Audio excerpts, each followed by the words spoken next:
The Federation for Detached Youth Work recognises that Covid-19 demands a reassessment of the health and safety and safeguarding implications of undertaking detached, outreach and street-based youth work. Given the closure of centres and other building-based provision, the work of the detached youth worker may take on an even greater importance in the coming months. But let's be clear, whilst almost all youth centres have been suspended, our network informs us that in many places, detached and outreach work, while subject to a host of restrictions, is continuing. Social care services are still open, and where possible, their work, just like youth work, has become remote or has moved online. Social care services will maintain a commitment to direct delivery, especially given the heightened concerns about the issues of increased safeguarding and child protection. Detached workers may be able to support them in this work. So if you're a detached youth worker, what does it mean for you?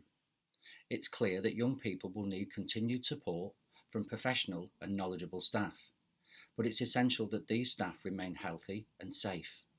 Ideally, you must absent yourself from the workplace, and if necessary to protect yourself, those you normally work with and the wider community.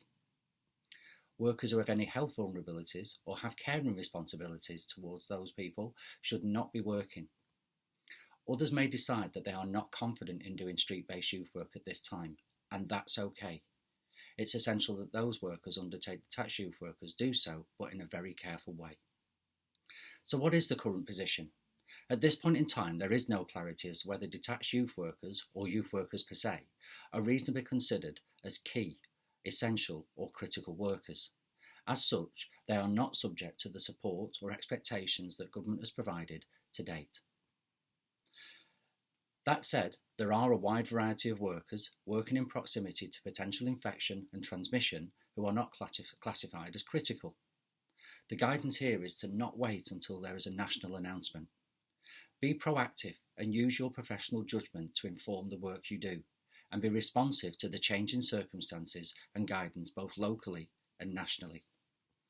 The question for you as a detached youth worker is whether or not you are providing essential services. You should decide this in consultation with providers of other local services. National agencies are working hard to clarify the role and status of youth work in the current national context. There will be updates about this as further information becomes available, but we can say this. Currently, detached youth work has a definitive role to play.